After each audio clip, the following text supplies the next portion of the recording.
are now listening to a Forward Mile Podcast Network production.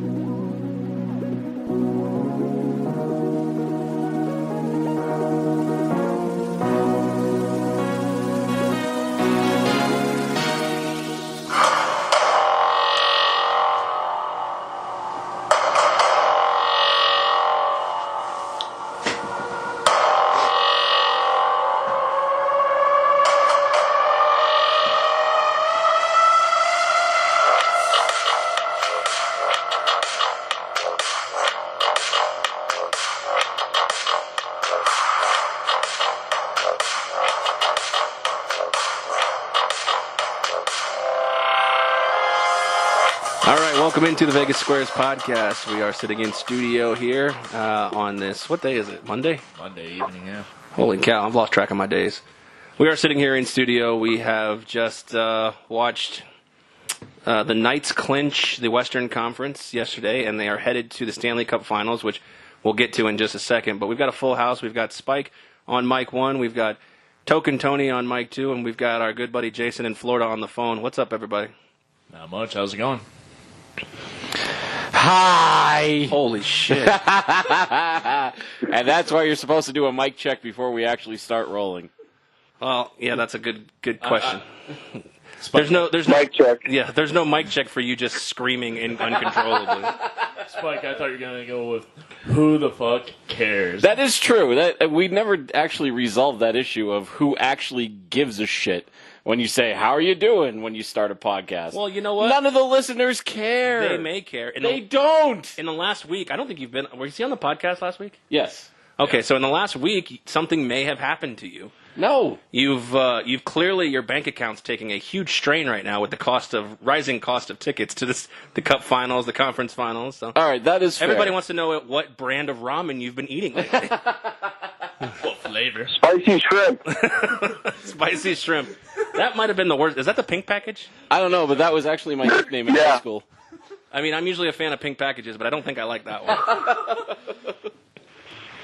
Anywho, wow. Jason, so the Lightning went down here just about an hour ago. What's the feeling like over in Florida? Well, obviously there's lots of confidence. You know, Thunder Bay, Tampa Bay is pretty strong, but everybody's pretty confident that they'll bring it back to Tampa and win it in Game 7. But to be shut out like they were tonight, it's kind of it's disappointing to say right. to say the least. But they're coming back home. You know, that's the best they have going for them. And I'm pretty confident they'll win it in 7 down here in Tampa as well. Yeah, that's got to be the silver lining, especially since, home ice, is a big thing in hockey, especially for this team. However, the caveat token is the fact that they lost the first 2 at home and were dominated in that. I mean, is there some sense of, the team, the fans being nervous, token about, this Capitals team's riding a high wave and they've been able to show that they can crush us at home? I think it's something that's true about, definitely, in my mind. Being beat the first 2 games at home, going on the road, and coming back how they did, gave them a little confidence boost. But when they can't score in Game 6 on the road, where they were doing so well at. Yeah, Spike, give me my silver lining, because I'm, at first I was dreading a Tampa Bay-Vegas matchup. Now I'm welcoming it on. Give me my silver lining, because I don't have a lot of confidence as a fan right now, feeling the way they played tonight. Well, I think, especially in tonight's game, in Washington, they were still able to shut down Ovechkin, which is what you have to do in order to win these games. Holtby, even with the shutout, didn't look great. Like, the saves that had caused him any kind of trouble, he looked shaky on. He didn't look like Quick or Fleury or even Hellebuyck, where the tougher saves that he was able to make looked like he was actually there, as opposed to having the puck just hit him in the face and surprise him. Fair enough. This is the one thing that my dad always, I'm going to take it way back. My dad always used to complain about Nomar Garciaparra when he was a shortstop for the Red Sox, because he always made routine plays look like they were spectacular, flailing around, his arms going fucking everywhere, Close his calls legs at first. And all yeah, that, and so he was doing all this, extra stuff about it, and seeing the goalies being able to make hard saves look routine rather than making routine saves look tough is, that's pretty key. And I don't, Holtby doesn't fill me with a lot of confidence. Like I said, shutting down Ovechkin's great. And plus, Ovechkin trying to close out a series, he's not very great at it. Somebody pointed out that when the Washington Capitals go up 2-0 in a series, in their history, their record after that is 13-45. Good. Wow. That's over 40. Is that over Ovechkin's time, or is that over 40 years? As far as I know, that's over the entirety of the franchise. But, I mean, it's not like Ovechkin has been doing great jobs with those, adding to those numbers. I mean, the one thing I take from that is it's pretty impressive that they've been able to get up 2-0 that many times. That is true. But you're right. I mean, they've left the door open for a lot of teams over the course of at least Ovechkin's career. He's been around for 14, 15 years, and like you said, he's still got that monkey on his back that he can't get over. The situation I have in this point is that the fact that the guys who around around Ovechkin, like TJ Oshie and Backstrom, are the ones stepping up. And to me, I've always been a proponent telling everyone Tampa can roll 4 lines, but their second and third lines looked non-existent tonight. Yeah, and, it's... I don't know if that's a credit to, what's his name, Trotsky there, actually putting together the right matchups for Washington against Tampa Bay, or if it was just Tampa's second and third lines just literally not being able to do anything. I don't know if it's credit to Washington or blame Tampa for that. Yeah, I was most impressed with Tampa's fourth line today. They seemed to be on the ice as much as I was watching. It seemed like they had to lead in ice time. I don't have the stats in front of me, but Jason, what does this mean for the fans going down there? I mean, you guys have the game Wednesday. You have to show up, obviously clad in blue. But, I mean, I'll ask the fans, obviously if you get by Washington at this point, are you guys excited to face Vegas? Or what are your thoughts on the fact that Vegas made the final?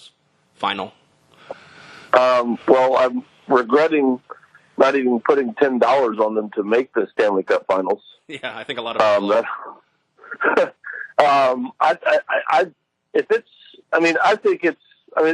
it'll go. I think it'll go game set. It'll go 7 games. Yeah, no doubt. And if Vegas makes it, I don't know. It's cool to see a brand new franchise do this, but I'll be pulling for Tampa Bay. Right. I understand. Tampa's got to. They got to produce on their power plays. 0 for 2 tonight. Yeah, they definitely, the first line's got to get going again. I mean, we talked about that, Spike and I in the Bruins series, how they were just kind of non-existent for the first, 3 games of that series as well. But, Vasilevsky's been really, really good in net at all times in this, in this series. It's just, a couple of pokes and prods, bounces go their way. That Smith-Pelly goal was pretty sick in my opinion. But, I don't know. To me, the absence of Johnson, Killorn, Palat, Stamkos, Kucherov, it's just too much to me. And I'm putting my tinfoil hat on this point. I feel like this is just too much, along with the momentum. I don't want to be a cynic, but I think that the Capitals can come down and take out Tampa at this point. Tell me I'm crazy, other than the fact that I know I am. I don't think you're crazy at all. I mean, look at the teams on home ice. They've got, I think it's a 300% winning record in the playoffs. This whole playoff series. Yeah, I believe it's way under 500. Yeah, that's way under 500. So the home ice has really, really not played a role. But I mean, it's game 7. I think it will definitely play a role. But committing on power plays. I mean, they were 4 for 4 the other night. Yeah. And Washington was 0 for 3. And but put it this way: the Capitals are going to score 3 goals. Tampa's going to have to beat them 4 to 3 or 5 to 3. That's. I'm going to take Tampa in Game 7, 4 to 3. And the over. Sounds apparently. like an over's a good bet too. Yeah. I just think it's going to loosen up a lot, and it's going to be fast paced. And the Tampa had 24 shots on goal tonight. They've got to be in the mid-30s. Oh, yeah. They've got to be. Yeah, without a doubt. So that sets up, like you said, we have Game 7 on Wednesday. That sets up Tampa at this point in time is opening up as a 130 favorite, the consensus across VI. Over under 6. Yeah, over under 6. Yeah, see, I would take. I mean, I put a bet tonight in for Tampa and the over at 5.5, and obviously we see how that worked out. Does that number kind of scare you at all? I mean, that seems like a low number. What number? The 130. The 130? I think it'll probably be close to. I haven't bet a lot on hockey this year at all, other than preseason bets with I've got the Lightning win it at all in the preseason. I've got $150 on the Lightning to win it all. I can't remember. Let me pull up Bovada as we're doing this, and I can tell you what that exactly was. I like it over even. Yeah, that's a fair assessment. So let's, we got the Game 7. We've talked about it. We'll come back. We'll circle back around to it. Let's talk about the obvious situation that all of us are elated about, and that's the fact that an expansion team in our backyard, the Stanley Cup finalist at this point, the Vegas Golden Knights, I mean, pinch me at this point. It's been unbelievable. 5 games against Winnipeg, which I don't care who you are. Nobody saw that coming. Nope. No, I thought maybe 6 or 7. I mean, you said that it was the end of the line. I'm not trying to call you out. I mean, you called the end of the line for Vegas. I said Winnipeg. I've stopped making predictions on them at this point. I think about February, I stopped deciding this is the end of the line. The other team's just too good. Because you know what? At some point, you've got to wake up and realize the other team's not just too good at this point. This team is here and they're for real. And I know it's easy to say that when they're the Stanley Cup representative from the Western Conference, but I mean, Spike, you're a season ticket member. Yep. At what point this season did you say this team can win the cup or compete for a cup, like in the finals, not just compete for a playoff spot? To actually compete? To actually say this team can go to the Stanley Cup final. I think probably when they eliminated the Sharks. So there you go. Because that wasn't really a knock against Vegas. It was just, the competition was so fierce and everything else that hockey playoffs are such a wild animal that you just never know what's going to happen, which is why they are significantly and, factually better than the NBA playoffs. But it's just one of those things where I never saw them going. I kind of figured they could make the playoffs. I kind of figured they could go a round or two, but to actually make the finals, that thought never even entered my mind until they started the series with Winnipeg, and then I just kind of felt, holy shit. Anything's possible. Yeah, I mean, it was, still realistic. Even after the Game 1 loss, I was probably more optimistic than I'd been for most of the season about their chances to go to the finals. Well, I mean, you look at the Game 1 loss against Winnipeg, take out 8 minutes of that game, take out 8 minutes of the series, they played better. Oh, yeah. They did, and I think part of it, too, and I'm probably going to sound crazy about this, but I think anybody in Winnipeg that is not calling for Paul Maurice to be fired needs to have their head examined because he fucked them. He fucked them big time. Really? He panicked. In Game 5, he absolutely panicked, and he did to a lesser extent in Game 4 as well, where he didn't trust his fourth line. He barely trusted his third line. He had his first line out there, I think Game 5, like the Blake Wheeler line. Put up 24 minutes apiece. You can't put forwards on the ice for 24 minutes a game. No. You just can't. Right. Because even if you win that game, you're selling yourself short. They're not going to be able to recover and take you deep into a series. Yeah. So he panicked, put his stars out there for too long, and by the third period, we saw it yesterday in the game against the Knights, they had nothing left in the tank.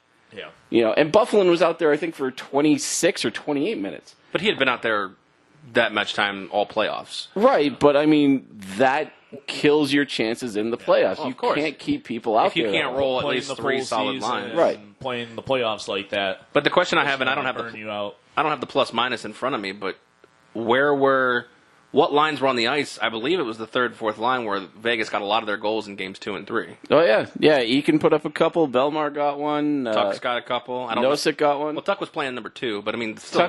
Tuck was second line. But the fact of the matter is that, I mean, Nosek with a huge redemption play. But the fact of the matter is that, looking at the whole course of the series, that's a bold statement to call for Paul Maurice's head, considering, I mean, they were what they did during the regular season, advancing to the first conference finals. He's not going to be fired no matter who's calling for his head.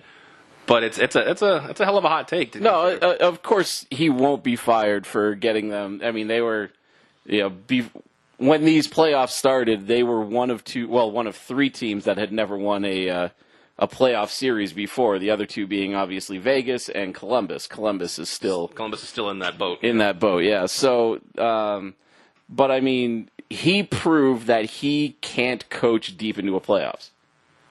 He made way too many mistakes with the way he rolled his lines. Correct me if I'm wrong. Didn't he win a cup? Maurice? Didn't he win a cup with Carolina? Or was that Laviolette? That was Laviolette. Maurice may have been an assistant coach on that team. Okay, fair enough. So, I can see him being his ice being a little thinner, starting next year. But, I mean, if he brings back that entire team, they're going to be competitive again at the same point. I will tell you when I first thought they could play for a Stanley Cup.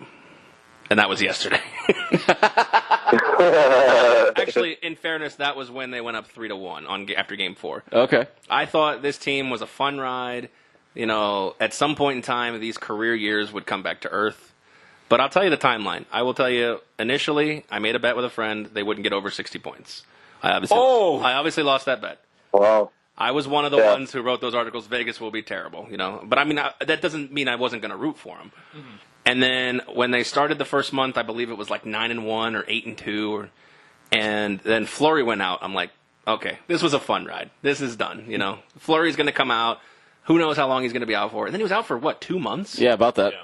I mean, when he was out 2 months, the fact that they went all the way down to their 5th string, now I understand he only played 10 minutes, they went all the way down to their 5th string goalie, a guy who was, is he like 17 years old? Yeah, 18-year-old Dylan Ferguson. He's 18 years old, shitting his pants on the ice. I think there was yellow snow on the ice. Yeah, no, he faced 2 shots, and he has a 500 save percentage. And he let one in. Yeah. He let his first ever shot in. And I was like, all right, this is the end. And then January came, and they beat Nashville 3-0, and then I said, okay, this team's going to make the playoffs. Okay. Which is not, I mean, I was reaching for low-hanging fruit because at that point in time they were leading their division by, 15 points at that point? Yeah. So it wasn't like I was out on a limb. Yeah, L.A. had just had that complete collapse in the late fall, early winter. Yeah. So I, as much as I've rooted for him, I can't say I would never root against them, but I'm saying I have not believed in them. And at this point in time, like I said, all bets are off. Anything is possible. And it's been hell of a story. And like I said, so the whole year I was dreading, oh God, what if Tampa and Vegas meet up in the Cup final? I'm like, what do I do? But I think I'm ready for them to both meet up and just say wherever the chips may fall at this point. Whatever numbers. Did you order your split jersey yet? I have not ordered my split jersey yet. Now the question is, how many games are you going to see in Tampa, and how many games are you going to see in Vegas?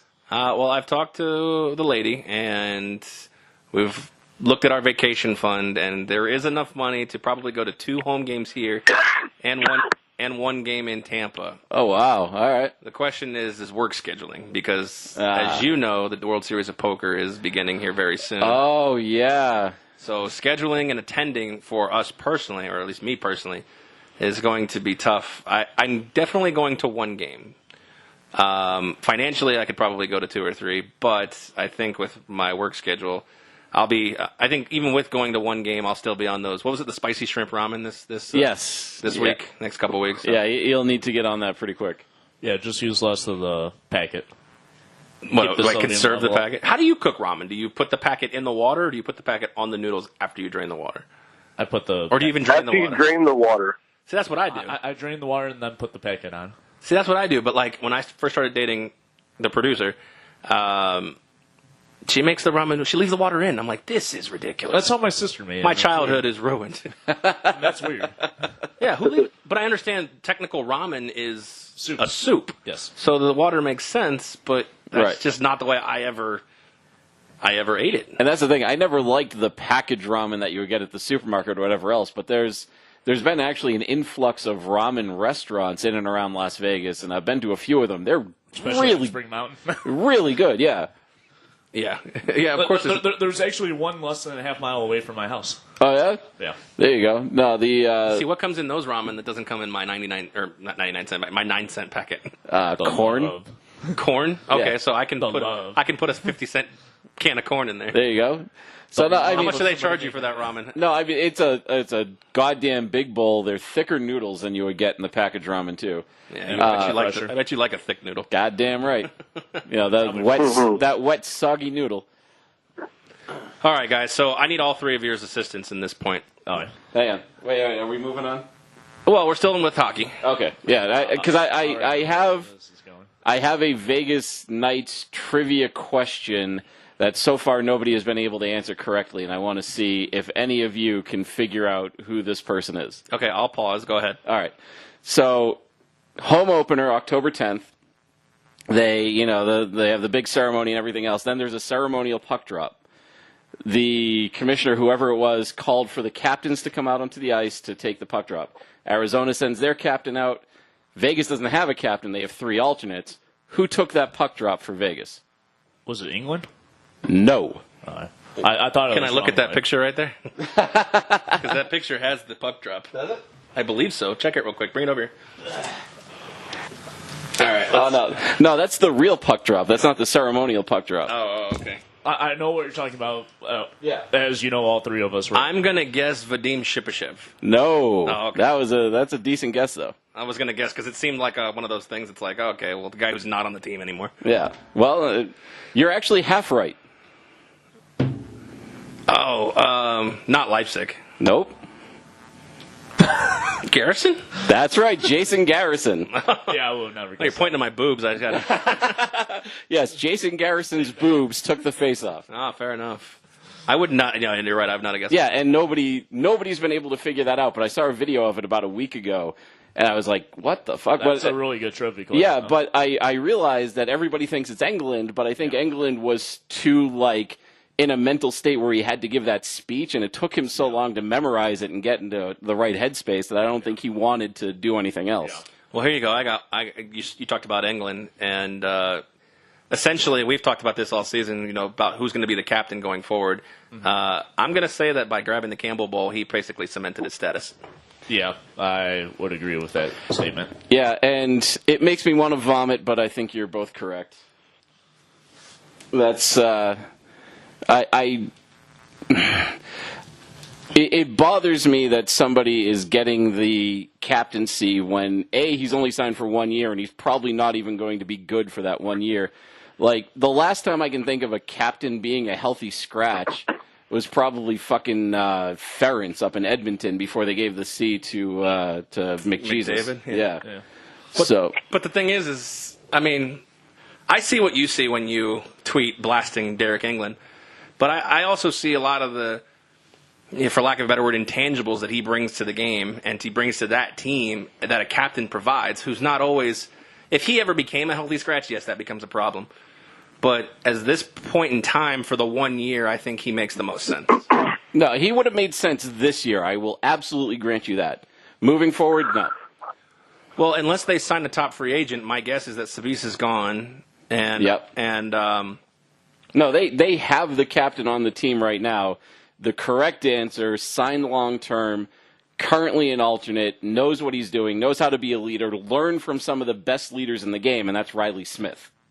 Fair enough. Riley Smith should be it. If they want to give it to a stay-at-home defenseman, it's Braden McNabb. Those are the only two choices that, to me, make the most amount of sense. I think McNabb, the way I feel about McNabb is not quite the way you feel about England, but on that level. I think he makes a lot of boneheaded plays. Wow, then you're a fucking idiot. I must be, but I think he makes. I honestly think, and the thing is I think he makes more plays that kind of make me scratch my head than you think with Miller. Miller's been. I've actually softened on Miller quite a bit, especially recently. He's stick handling much better. He's passing much better. He's not trying to do the fancy wrist shot. He's just letting the slap shot rip. So I'm perfectly happy with the way Colin Miller is playing right now, for the most part. I mean, he's still young. He still makes mistakes, blah, blah, blah. But I've softened on him. As much as I'm 100% sure that England gets the captain. I think going forward, I've never really thought about this, but considering you're talking about guys signed long term and guys who are contributors, and you think Riley over Marchessault? Yes, absolutely.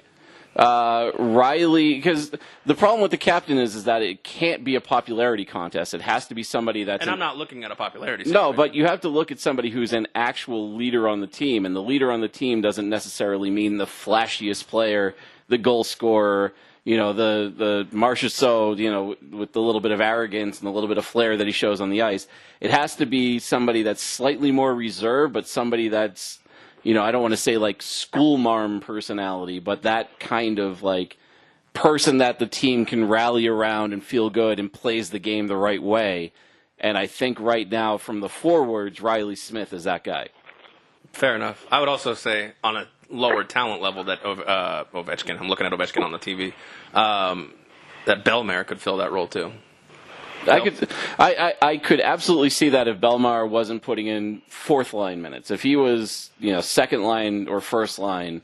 Well, that's the guy who reminds me of Bellemare right there, is Ryan Callahan on the screen, because he was a captain in New York. Yep. Things kind of fell by the wayside with him, and I believe, as much as Stamkos wears the C, I believe Ryan Callahan is one of the captains on that team right there. So that's where the Bellemare thing kind of reminds me of a guy who plays fourth line minutes, plays the gritty game, does what he needs to do, doesn't ask for the attention, and keeps, and if you ask the guys on the Lightning, they'll tell you he's the guy that, he's the glue that keeps this team together.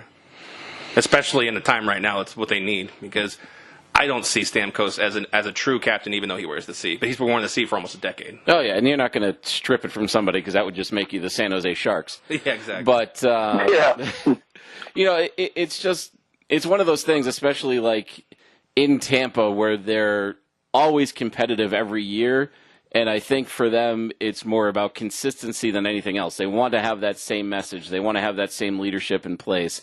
So Callahan coming in as in addition to Stamkos in that leadership role, I think makes a ton of sense. Mm-hmm. All right. Well, we'll go back to the question I asked, because I'm going to need all of your assistance at this point. Because there's $15,000 on the line, and I would like to know. Obviously, we don't have series prices because this series is not over, but I have the Knights at 150-1 for $100. Oh shit! And I'm looking at hedging options. I've been studying them for about 24 to 36 hours right now, and like I said, I imagine if the Capitals win this series, Vegas is a favorite. That's my guess. Yes. And if I imagine, and I would be safe to guess that the Lightning will be a favorite just based on home ice. But my thought is that Vegas is not going to make them a 160, 150 favorite like they probably should be.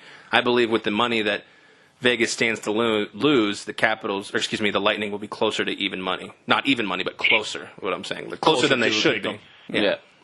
Thoughts on those? If Vegas happens to play Tampa Bay, I would predict that line would be Tampa Bay minus 130, Vegas plus 110. And just to have more people try and hedge it and get some of their money back, so they're not going to get bone raped as much if Vegas wins the cup. So Jason, if Tampa Bay and Vegas square up, he's telling me Vegas is a 130 favorite. Obviously, I'm paying more juice to hedge my bet right there. In a situation like that, do I look at a chase scenario? So Tampa Bay would be 130 favorite. What did I say? Vegas? Yeah. Oh, my bad. Tampa Bay being a 130 favorite, or roughly around there. Do I look at a scenario, Jason, where I maybe try to just bet the Lightning to win a game, or am I spending too much money at that point? I would bet the Lightning to win the game and maybe back it up with them winning the series. Yeah, I mean, do you think if Tampa Bay gets home ice, they go up 2-0, obviously their juice price is going to be even larger. But if we see a repeat of the Capitals series and Vegas goes up 2-0, maybe I should have waited at that point. Yeah, but you're winning how much already? If Vegas wins it? If Vegas wins, I stand to win $15K plus my 100 bag. Yeah, well, I mean, I'm a gambler, so I would. Well, my initial thoughts were, okay, I'll bet the Lightning to win a game because, there's no way they get swept. But, anything is possible with Vegas at this point. I didn't think that they'd go 5 games with Winnipeg. So, yeah. I mean, do you want to come? The thought on this is how much do you want to potentially win? Not gain off your. I'm generally a safe bettor. Like something where I can find 7,500 both ways or as close to it is fine with me. Okay. So that's that's where the $15,000 question lies. Is what's the best? That's where I would. I mean, you could put up 6,500 to win 5K. Yeah, at 130. Yeah. Well, I would say that's probably the middle of. So you got 5K if the Lightning win, and you have 8,500 if the 86 including your 100 back. Yeah. And then I just sit back and watch the series. Yeah. Yeah, exactly. You're going to the bank either way. Yeah, because if I start firing Tampa Bay to win one game, I might You start chasing. I might end up spending all my hedge money. Yeah, I might end up with a $15,000 ticket that's only like a couple $100 profit or worse. Yeah. What do you think, Spike? Yeah. I mean, I'm probably a little more or a little less risk adverse. I think I don't think I'd go more than probably 20% of my expected profit. I might try to hedge so I could win about $3,000 on Tampa if they happen to win the series, and then just be happy either way. I don't think I need to look for something that puts me as close to the middle as what Tony is saying. Yeah. Personally, myself, I would go even a little less. Personally, myself, I like to risk it more for the biscuit, of course. Yep. Instead of getting money. Brisket for the biscuit. If they were minus 130, I'd probably put up 1,300 to win 1,000, or get right around just under 14,000 back if Vegas wins. So basically 900 or 14,000. Yeah. I don't know. I understand what you're saying, because the thing is that if any other series were happening and I had Vegas and they were playing Washington, like that's the thing. If they're playing Washington, I'm probably going to do less. Uh-huh. But I think because it's my team in Tampa, that you're gonna go closer I to feel like 50%. I want to be closer to 50%. But no, I want to know all my options, because it's not very often I get a situation like this for this kind of money. I mean, I don't know if you guys watched the ESPN feature they did of all the guys who had like $5 and $10 bets on 500 to 1, and yeah, I partially saw that feature. Yeah, and so I mean, I tell you, what is it? 5, 6, 7, 8 months ago, I thought I was just throwing $100 down the drain. It was actually I only put it down because of a parlay I won. Oh, okay. I won like $300 or $400 in a parlay. I'm like, let's just throw 100 on Vegas at 150. And then now I'm seeing sites. I never saw 500 to 1. Did you ever see 500 to 1? I never saw. The what's it called? Westgate had it for 4 days at 500 to 1. Is that what it was? Wow. Yeah, and I'm then surprised it was that long. and then they dropped it to 200. And 200 is the biggest I ever saw. yeah, and I saw 300 for half a day. Yeah, I don't know about overseas books or the I know. Bufadas and all that, but I do know that Westgate had it at 500 to 1 for about 4 days, and enough money came in that they got scared off and they dropped it to 200. Yeah, I heard they took 13 bets. The highest bet was $60. Sounds about right. So you figure 500. What is that? 30 grand? 30 grand. Holy shit! Yeah. Yeah. Oh my goodness. Yeah. I found my bet here. I put 100 on. I'm sure some of those people beforehand probably already started hedging their bets just in case. Oh yeah, I'm sure there's money coming in on the other side. Jason, what were you saying? I found my bet I made on October 31st. Tampa Bay was plus 700. I put 150 on them to win the Stanley Cup. They were plus 700. So that's like 1050 to return, something like that. Yeah. That's pretty good bet. So I can see where your allegiance lies in your wallet, and obviously you're a Tampa Bay fan anyway, so it feels good to be on both sides. Are you planning any hedging spots there, considering the fact that if they do advance, they're probably going to be a favorite at that point? I'm going to wait and probably see what the odds are for the Knights to win the whole series. If Tampa makes it, and I'll probably like the other buddy said, I'd probably put like 50% against Vegas of my winnings if Tampa Bay was to win on the Knights to win the whole series. Now the question also with that is obviously they have not advanced. Is there anything going on as far as you hedging wise on Game 7? I'm not going to mess with it. Let it ride. Yep. Also, another interesting statement is if you're betting against Vegas, is it better to do it early, or would you wait until right before puck drop on game one?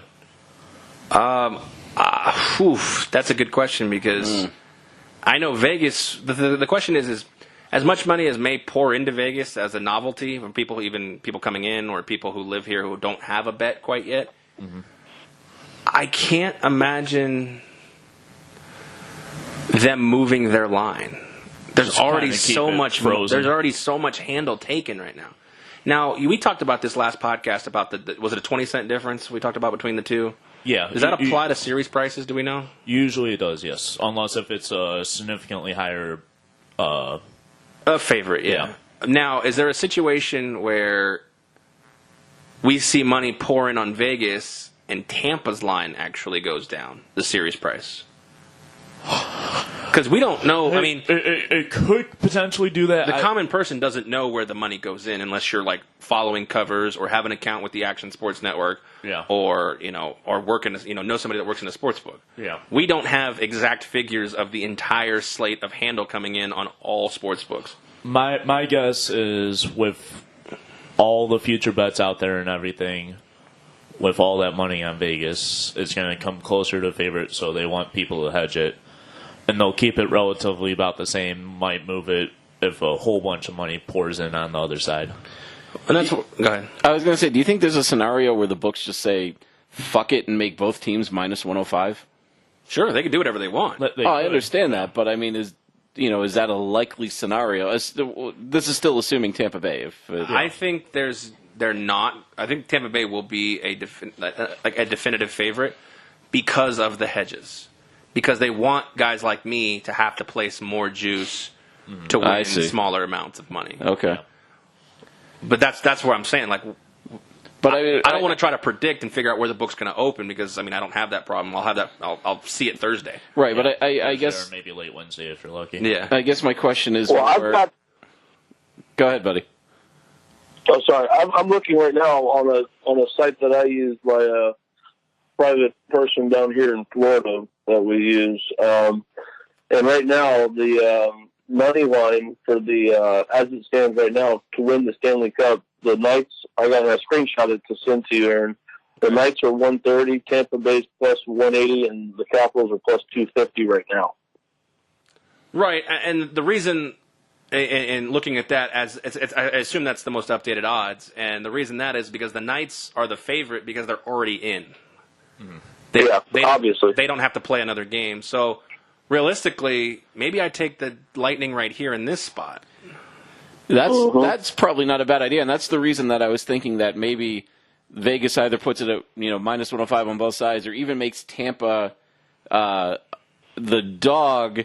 Just because I know that you were saying that books would want people like you to hedge and have to pay more juice. Mm-hmm. From my mind, it would be the books want people to hedge, so they're more likely to give you a better price to tempt you into hedging.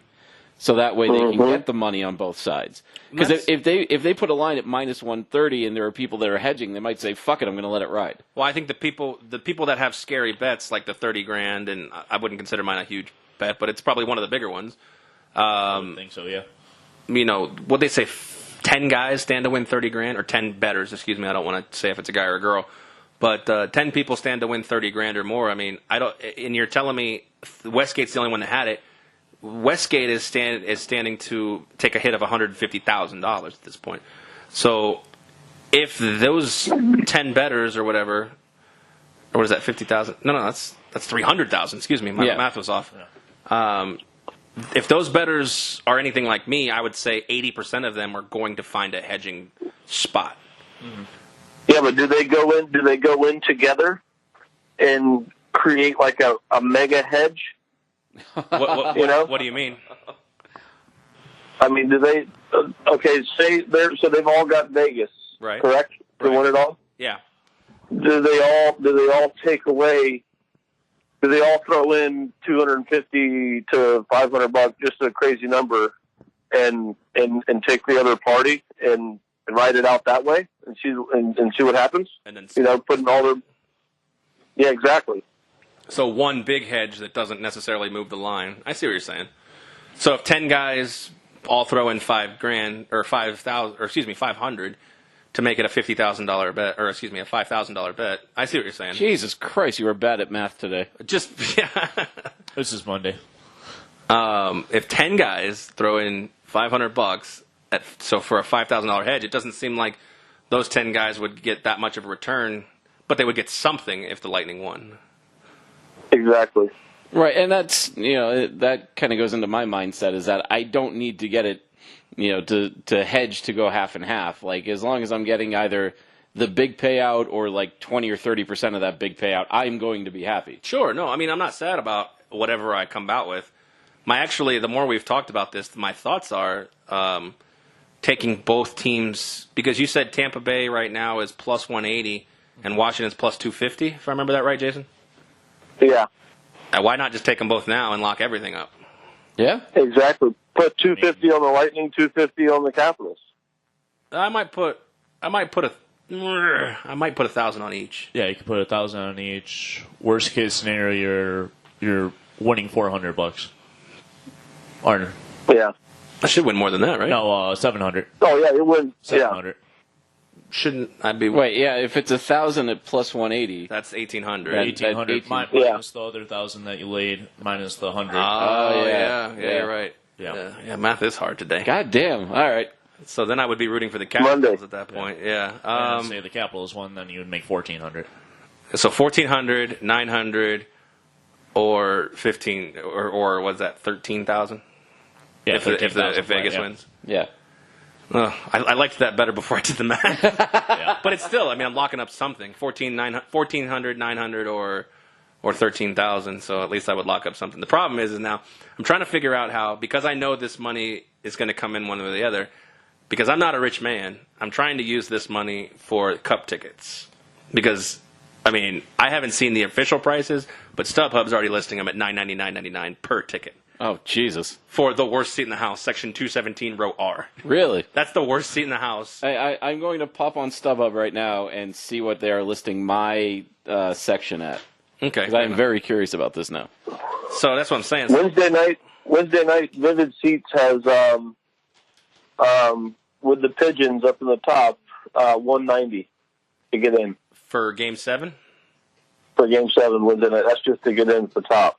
Yeah. That number, if they make the finals, will... it'll be 4 times that. Yeah, I was going to say 4 or 5 times that. Because I'm actually curious, as season ticket holders, have you gotten any information, Spike? No, nothing yet. Nothing yet. I got the email that said ticket will be available, or ticket information will be available shortly. I just didn't know if... Do you think there will be a... Now, I've heard different things. There's been rumors that the NHL sets Cup Final prices, and I've also heard that that's not also true. Do you think there'll be a difference in price based on the team that advances in the Eastern Conference? I had not considered that. I don't know. That is a very good question. Yeah, I mean, both these teams aren't Pittsburgh, Montreal, right. Rangers. Yeah, I was just thinking these aren't teams that necessarily travel well. They don't travel poorly, but yeah, The Caps team traveled well, but that's a regular season game. The Caps fans. Yeah, well, and the Caps game that was in Vegas happened 2-3 days before Christmas. Yeah, so people like that were yeah. traveling for vacation anyway. Well, that's fair. Yeah, that was one of the games I actually had to sell because I wasn't in town because it was Christmas and I had to see family. No excuses. All right, fuck off then. I'm just curious. It's because I'm using this money, this Vegas money. Like I have to figure out what the right hedge is because I'd like to go to the Stanley Cup for free if I can. Yeah. And I think the more and more I look at it, unfortunately, if the Lightning are minus 130, I'm thinking you're 65 to 5,000, and then just spending most of that 5,000 on tickets, Cup Final tickets, or if Vegas wins, then obviously spending the 5,000 on Cup tickets and having some more money left over. So that was my theory, is because obviously the producer wants to go to the Cup Finals because she was Vegas born, she was born here. And I have a question: did you cry when they clinched? I felt a tear. I definitely got a little misty-eyed. Yeah, it was crazy. I shed a little tear. And the crazy thing was, I'm usually when a goal gets scored, I'm celebrating, I'm screaming, fist pumping, the whole thing. I was dead silent through that whole game because I was just so nervous. Yeah. And the tension was there. My wife was the same way. And then when that final buzzer sounded, she screamed so loud I thought we were going to get an HOA noise violation. I mean, up to the last second. I mean, they actually had a golden scoring chance with 2 seconds left to tie that game. It was like crazy. I'm sure the Mormons would forgive you. I hope so. Yeah. They seem like nice people. At least if you go buy another remote, it would be a Tears of Joy remote, not a Tears of Sadness remote. Are those happy tears or sad tears? So that leads me to kind of think about, like I said, I mean, I was pretty close. Dez was crying. You were talking about it. Yeah. Tony, is this the greatest sports story of all time? I mean, it's not done yet. Yeah. But if they win the Cup, is this the greatest sports story of all time? It definitely sparks that fire of that debate. I would say if they win the Cup and win it impressively, it's definitely the greatest sports story of all time. Or even in a Game 7 thriller or something like that. If they happen to lose it, it's obviously still one of the greatest sports stories of all time. But now, Jason, I mean, I was trying to take a look. Somebody posted this on Twitter, the greatest sports story thing, and I said, okay, that's a good topic to talk about. Obviously, you have the Miracle on Ice in 1980. Yep. You have the Giants beating the Patriots, the 18-0 Patriots. Mm-hmm. You have the Jets beating the Colts, the Broadway Joe guarantee. In baseball, they've talked about the Twins beating Atlanta. I was 3 years old then, so I don't know the whole backstory about how much of an underdog these teams were. Another one's Jackie Robinson breaking the barrier. Yeah, but that's an individual. That's a cultural thing. I mean, I'm not saying that that's not a great sports story, but that's a political, social. That's a whole thing. I'm talking about just mainly on the court, ice, field, whatever you want to say. I would say I'm hard pressed to think of something in the NBA because the NBA to me is not a symbol of parity. Rigged. Well, whatever. You can It's not a symbol of parity. It's an individualistic sport, and usually there's not. I can't think of a team except for maybe the Detroit Pistons, but even then they were a good team. They weren't an expansion franchise. In 2004. Yeah, I'm trying to put something of basketball relevance to this list. I mean, Jason, is there anything that I could see or you could see that's a greater sports story than this? Well, when you sent me the topic list, I immediately, no question, picked the Miracle on Ice. Right. I mean, those guys, they weren't even professionals. Mm-hmm. They were college kids from, Boston and Minnesota? And mostly, yeah. They beat the Russians, okay, on the Miracle on Ice, but 2 weeks before that, the Russians dogged them 10-3. Same team. Right. Same team came to play in the Worsham, and then they win. But I don't think this would be Vegas if they wouldn't want it the best sports story because I still think the Miracle on Ice would be there. But I think that it'd be out of the top sports stories of all time, it'd be Miracle on Ice and then Vegas Knights because the Vegas Knights, they're professionals. They go on the ice, they expect to win or they want to win. Right. I don't think they were going to. I mean, the owner today, I went back and watched a press conference for them, and they were saying that they expect to compete in 3 to 4 years and see the playoffs in 5 to 7. Right. The Hurricanes didn't win their first cup until 7 years in the business in Carolina. Right. In Carolina. I don't see it the number one sports story of all time. Number two, if they were to win it, but yeah, number one's got to be Miracle on Ice. Spike? Yeah, no, I would say respectfully disagree, but I don't know if I'm going to be respectful. No, I just no offense, but you're about to get offended. No, I say that sort of facetiously. No, the reason I don't think that the Miracle on Ice story is the greatest sports story of all time is because that wasn't the gold medal game. That wasn't the championship game. That was the game to get to the championship game. Right. Just like, and that's why I wouldn't, even though I'm super biased, that's why I wouldn't put the 2004 Red Sox in that same boat, because that wasn't the World Series, that was the ALCS against the Yankees. Yeah, true. So those are the types of things that I'm looking at. So if we're thinking just championship, the only thing that I think comes close, especially, in the last however many years, is Leicester City of the English Premier League. I was leaving that for you because you're more of the footy guys. And that's sort of the thing where, because of the way that relegation and promotion works, this would be like the Las Vegas Wranglers coming in, winning the Kelly Cup, getting promoted, coming into the AHL, winning the Calder Cup, and then coming to the NHL and then winning the Stanley Cup. The problem is that the English Premier League doesn't have that same kind of intense playoff system that you see in the NHL. Right. And the NHL playoffs are such an anybody's game that the Vegas not only winning and not only making it to the final and hopefully winning the final, but I mean, they're made the final losing only 3 total games in the playoffs. They're 12-3 in the playoffs right now. Yeah. So, I mean, when you look at it from that kind of perspective and trying to compare, apples to oranges to steroids, then you just really can't find a great comparison piece. But, I mean, for me, and again, super biased, but because it's the championship, because the NHL playoffs are such a different animal than any other kind of playoff out there, and because this was an expansion franchise, so these guys started the year with maybe 2 players having played together at any given time, but these guys had not, you never had a full line of forwards coming in from one team, and it's just, to me, this is unprecedented. We'll never see it again in our lives. Well, and to get more involved in, you're talking about it just on, conversation is, it's just on face value. In depth, that wasn't the gold medal game, that sent, it was the game that sent in the gold medal. And we talked about earlier, you look at this team got all the way down to the 5th goalie.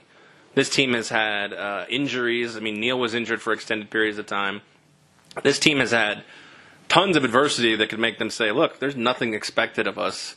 We can just mail in the towel, take our paychecks to be this expansion team. And, because my thought was, and I told Des, I said, she's like, I want a jersey. And I said, get a blank one. She goes, why? I said, because I'm not sure half these guys are going to be on the team come February. Yep. Yeah. And I did the same thing. On the internet postings, people are like, after the second or third game, they were like, I want a James Neal jersey. I'm like, you're going to regret that. He's gone by February because he's trade bait. You want to know what the worst part is? You know, one of the first jerseys I bought? Leipzig. And he's gone. And he's freaking and he's wearing a Leipzig shirt right now. I'm like, all right, you know what? These guys are here. McPhee's not going to tamper with this team. All right, I'm going to get a Leipzig. Because Leipzig was the small guy, the underrated guy who comes in, does the dirty work, like the Tyler Johnson of the Tampa Bay Lightning. And I'm like, all right, I like Leipzig. I like the way he plays. And then he's fucking on the next plane out of here.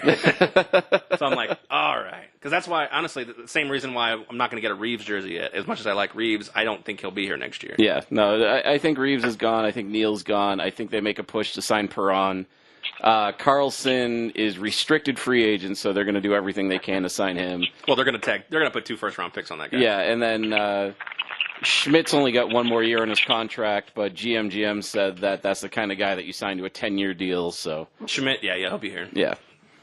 The more and more I watch him play in the playoffs, the more and more I could see the C being on his chest as well. I could too. He's a little aloof for my taste and captain. He's a bit of a goober, yeah. Yeah. Otherwise, I think. But he's what, 25 or something like that? Yeah, something like that. So he's a young kid. People are saying when they make the movie about this team, who's going to play Nate Schmidt, and the most reasonable actor that I've seen to play Nate Schmidt is a golden retriever.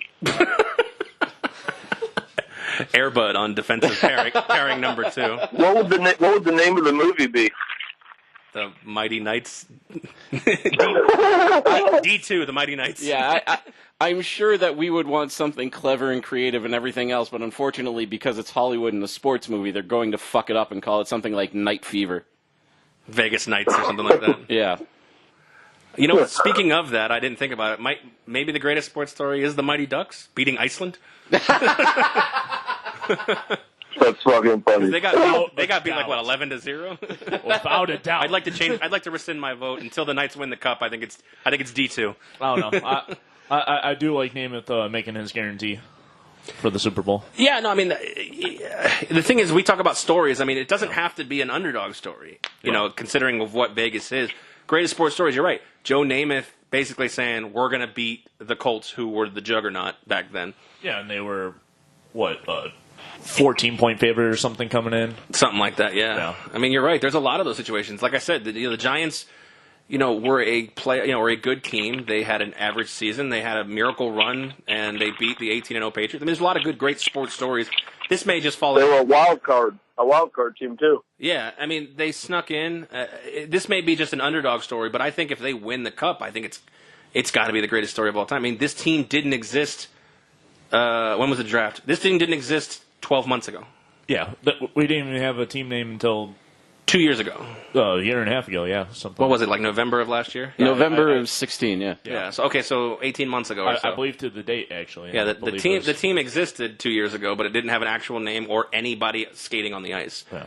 And they're potentially hoisting a cup. I mean, that's just it's nuts. And like I said, obviously, I would hope that they're not thinking the way we are. They still got 4 games to win, but I mean, just even to this point, it's just an amazing, amazing tale.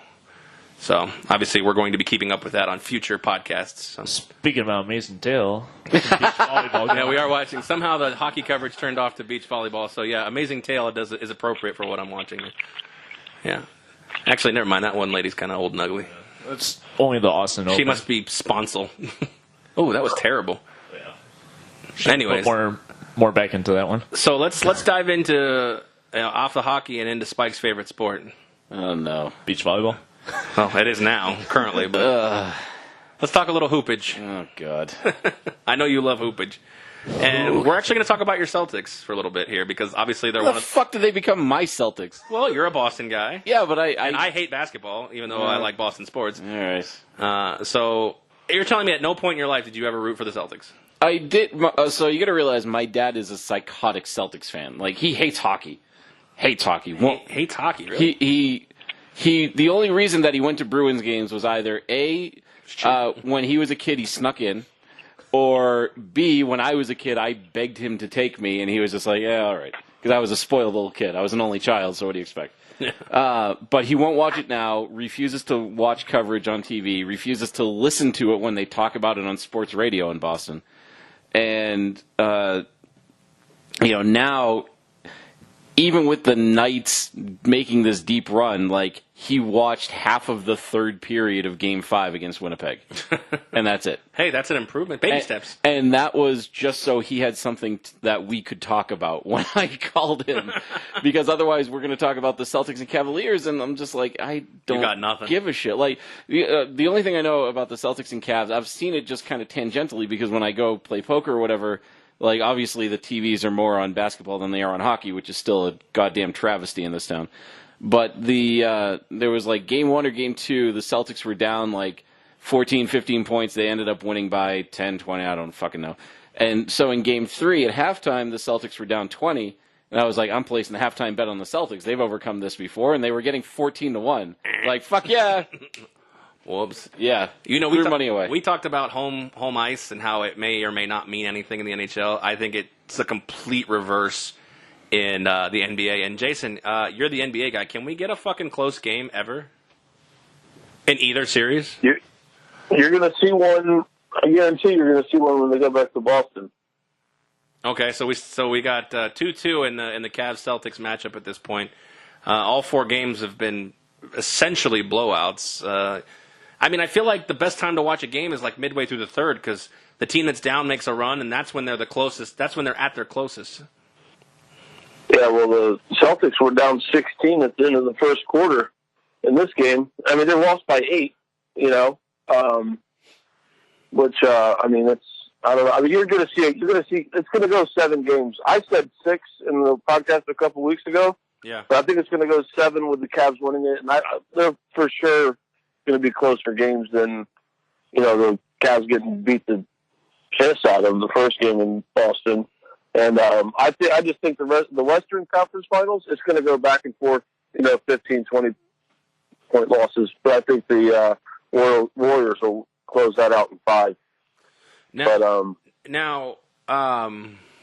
talked about, let's stay on Cavs and Celtics at this point, and you're talking about a Game 7. Game 2, I listened to a couple of talking heads who I would probably take for experts on basketball, and they basically said that Cleveland without LeBron, LeBron was basically superhuman during the first 2 games against the Celtics, and they still effectively got beaten by double-digit points.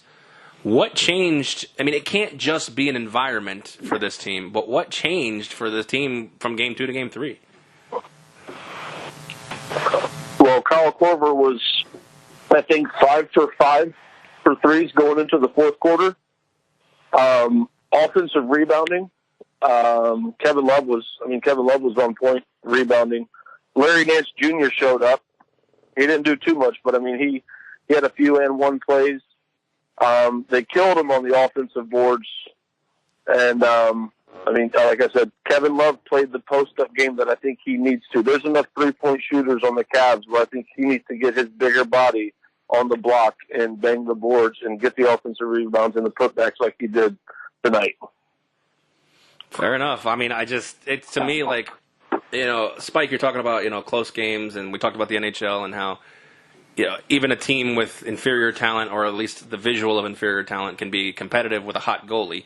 Oh, yeah. But it just seems like any given night in the NBA, I mean, like, again, I watch it on surface value, mostly box scores and not the actual in-game, but it seems on any given night like any team can be the Harlem Globetrotters out there. I don't know. To me, it just seems like, is that good for the NBA when basically every game so far in the Western Conference and Eastern Conference Finals has been decided, very early? Well, I mean, apparently that's the way the commissioner wants it because that's the script that he's writing. Jay? I agree with what he said. Anyways, I mean, the three, okay, put it this way.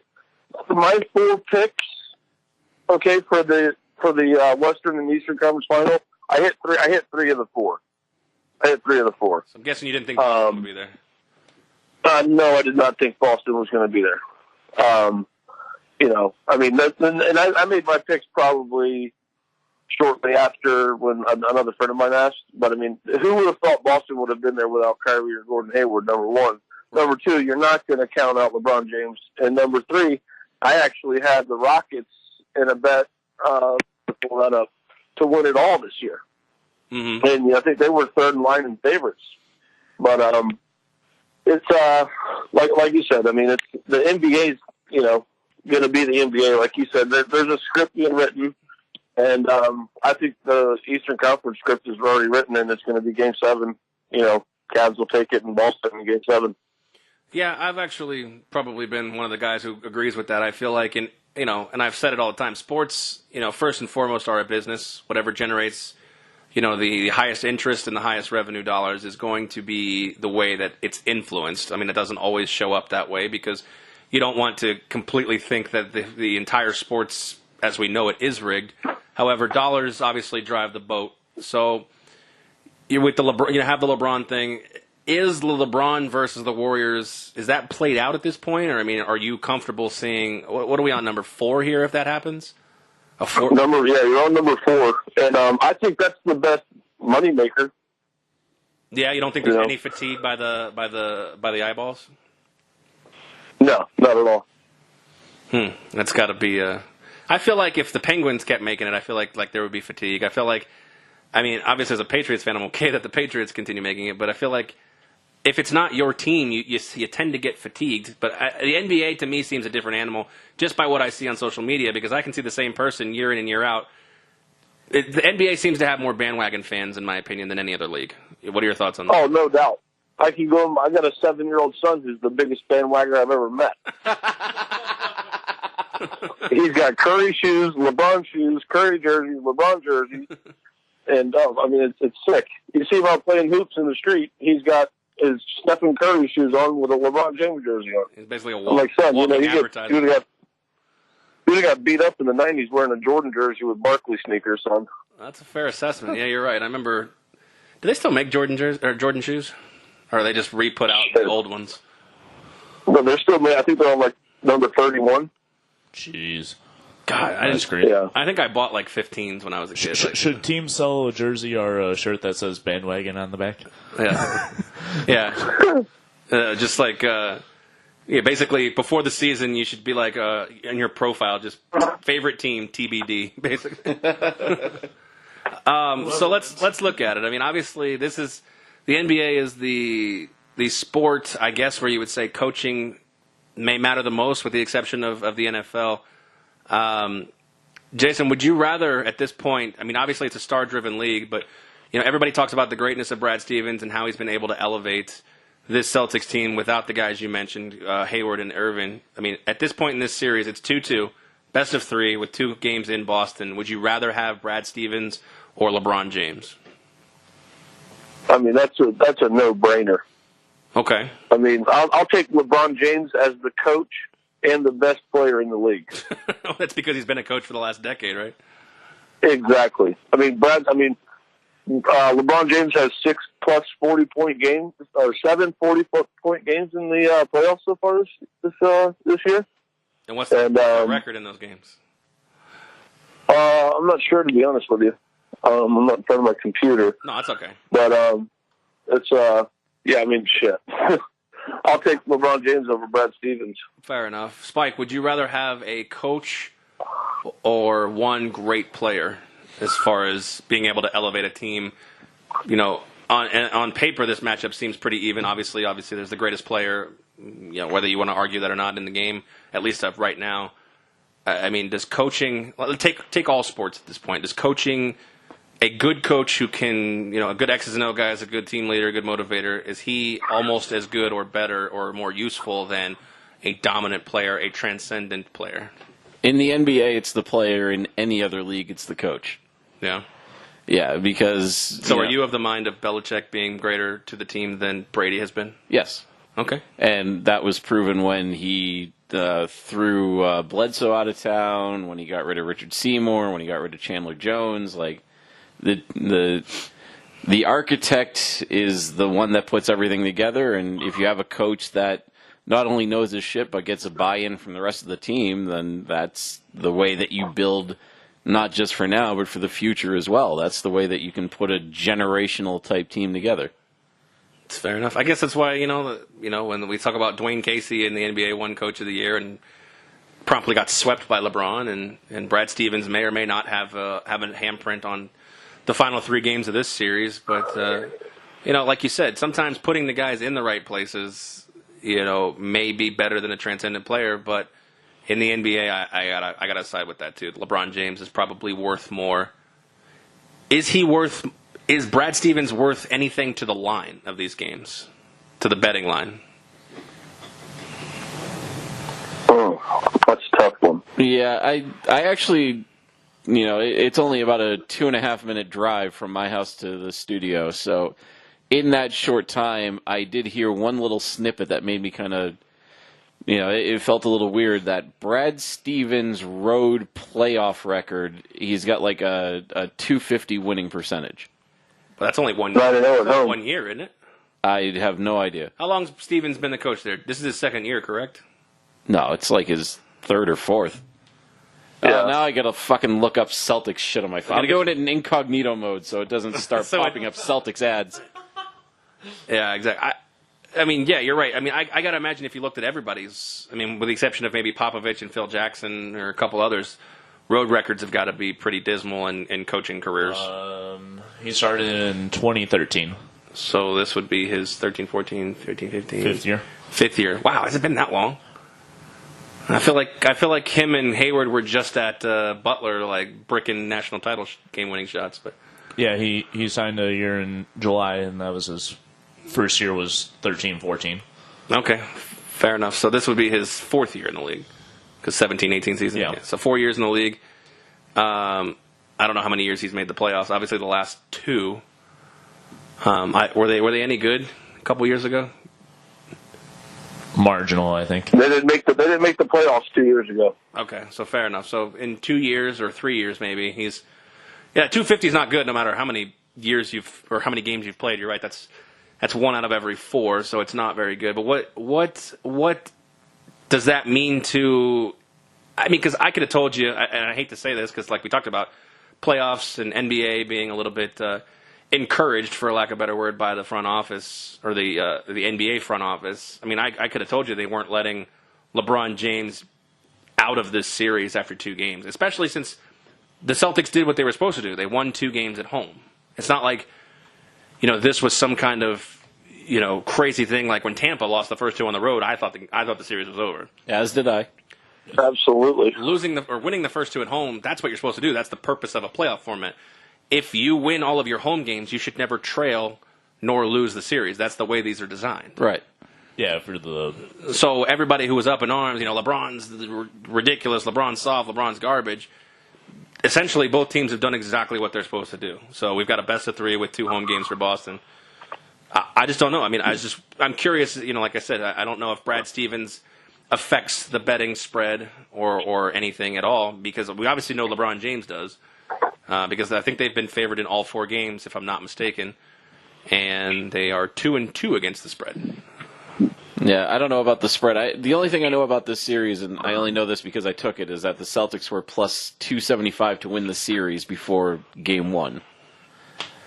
And did you check after Game 2 if the Cavaliers were any kind of plus money? I did check. They were not. They were still minus money. The Cavs were still. They were minus 110, I want to say. They were close. Wow. After Game 2, it went to Cavaliers plus 185. So after Game 2? After Game 2. That's what I said. No, you said after Game 1. No, you said Game 2. I said Game 2. Oh, did you? Yeah, okay, yeah. after Game 2, then yes. It was Cavs plus 185. I was going to say, if Cavs were minus money after Game 2, that's a pretty indicative measure of how the books thought. No, I thought you said Game 1. I'm not really paying attention to you. I'm watching the beach volleyball thing. Yeah, So. yeah, that's fair enough. I can understand. There's some... So the Celtics are undefeated at home. And they got 2 games left in Boston, and the Cavaliers are minus 180 to win the series. Interesting. So there's an interesting... And the Celtics have not lost. Oh, they're 9-0 at home right now. So... Well, we'll have to find out. And, Jay, you think the Western Conference Finals is already over at this point? Oh, no doubt. Yeah, no doubt. Nobody can guard Kevin Durant. And the way Curry played last night, forget it. Fair enough. So then we will move on. We'll talk football because Spike is chomping at the bit to talk anything but orange balls. Yes. No round ball. Just a couple of things going on in the NFL, which surprisingly, I don't know if it's because I haven't been really watching ESPN. I haven't really heard a lot about football, and usually football is a year-round sport where it takes, some minute story may still take precedence over current details in basketball. I mean, ESPN obviously pounds basketball because of their massive contract with them. But, a couple things going on. Terrell Owens somehow finds his way into the talking. I don't know how he continues to be a person of interest for people, but he does. Is he lifting weights again? He may be. I don't know. He definitely is still in shape based on the last video I saw of him. But he had a point.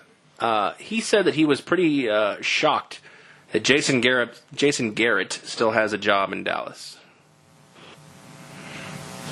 I mean,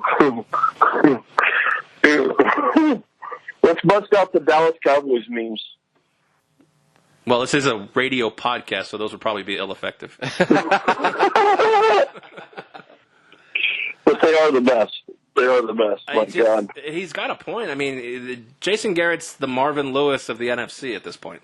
Oh, yeah. Absolutely. I mean, I've said this every year. I mean, obviously not on a podcast. We haven't had a podcast for years. But I feel like if Dallas doesn't perform, this is the year Garrett goes.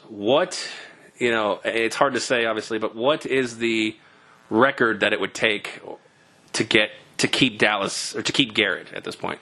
Or are all bets off? Well, I mean, it's the same situation that we saw in San Diego with the Chargers for however long that they kept the fuck's his name? Not Norm Reeves. Norv Turner. Norv Turner. Like, it got to the point where the only reason I could see that Norv Turner still had a job as a head coach for the Chargers is that he caught the team owner with child porn. Like, there was no other reason for him to be able to keep his job because he was fucking terrible. The team was garbage, and they were wasting the best years of Phillip Rivers. Yeah. Well, I mean, you look at it, just off the top of my head, you have last year was the Ezekiel Elliott suspension, which may or may not, but probably did have a hand in them missing the playoffs. The year before that, they made the playoffs. They were like 14-2 or something like that, and they got beat by a crazy fourth down play by Aaron Rodgers. The year before that, and probably subsequently many years before that, it was Romo getting injured at an inopportune time, which caused them to either miss the playoffs or be bounced early. It seems like Jason Garrett's always got some kind of lucky bounce built-in excuse every year, and I wonder if he may have child porn on Jerry Jones at this point. But you're right. I mean, it's like, part of me thinks this guy should have been gone a long time ago, but part of me is like, he literally, if you're looking for excuses and not looking to change up the culture in your locker room, he's literally maybe the right guy for the job. He's kind of a cooler of football head coaches in a way. Kind of a cooler? Yeah, like running bad in Optune times, like well, that's the Lions, but okay. Yeah. Well, Lions can't even get close enough to even having a shot at anything. So. Yeah. Well, the one playoff appearance they did make in recent history, they did lose to Dallas, if I'm not mistaken, correct? That is right. So, anyways, I mean, are you surprised, Token? Are you surprised that Garrett still has a job at this point, or what?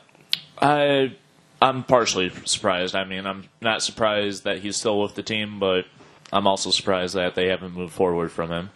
I think they're just waiting to see what happens this year, but it seems like we say that every year with him. Fair enough. Are you shocked that he's still in Dallas? You're a Redhead supporter. Yeah, normally I'm very sympathetic to my ginger brothers, but for Garrett, I think he's run his course. If they want to move forward, you can't stay with the status quo. You got to move on, try something different, try something better, and see if you can find the next young thing out there that can get that team in the right direction. Speaking of next young things, I know this happened a few weeks ago, but we've had a few podcasts where it just never got into our topics, and Big Ben basically came out and said he pulled the Brett Favre treatment and basically said, I have no interest in mentoring this guy. I don't know why we drafted Mason Rudolph. It was basically a waste of a second-round or third-round pick, whatever it was, because I plan on playing 3 to 5 more years. First of all, my first question is, do you see Ben playing 3 to 5 more years? And if so, what woke his ass up? Because I think he's been, quote-unquote, retiring every year for the last 2 or 3. Yeah, he has pulled that shit in the offseason the last couple of years, hasn't he? I didn't even think about that. Yeah, and that's the thing. I mean, they could have drafted quarterbacks in all those years where he was like, meh, ho-hum, blah, blah, blah. But the year they finally are like, okay, we see a guy we like who basically models himself similarly to a Ben Roethlisberger. He's a big guy, got a big arm. Ben Roethlisberger, I mean, if you see him now, yes, he's kind of on the bigger edge of quarterbacks as far as weight goes, but he wasn't always at that time when he was drafted. Jason, I mean, what do you make of Big Ben basically throwing a temper tantrum and saying, I'm going to take this route? And he basically sent Rudolph a text that seemed backhanded, but Rudolph played it real cool and said, he wished me good luck in training camp. I have breaking news. All right, hold on to your. Oh man. Uh-oh. No, hold on to the breaking news. We'll let him. Go ahead, Jason. All right. I kind of feel Big Ben. I think especially wanting to win now, and I mean, they passed up on what I thought was like a number 5 receiver in the draft, Traquan Smith from UCF. You would think, being Big Ben, getting rid of one of their top receivers when you still got Antonio Brown, okay. But get another weapon. You're solid at running back.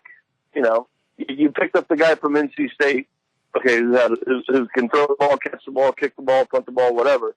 Get him another weapon. You're starting the season to everybody's goal to win the Super Bowl. A backup quarterback's not going to contribute to that.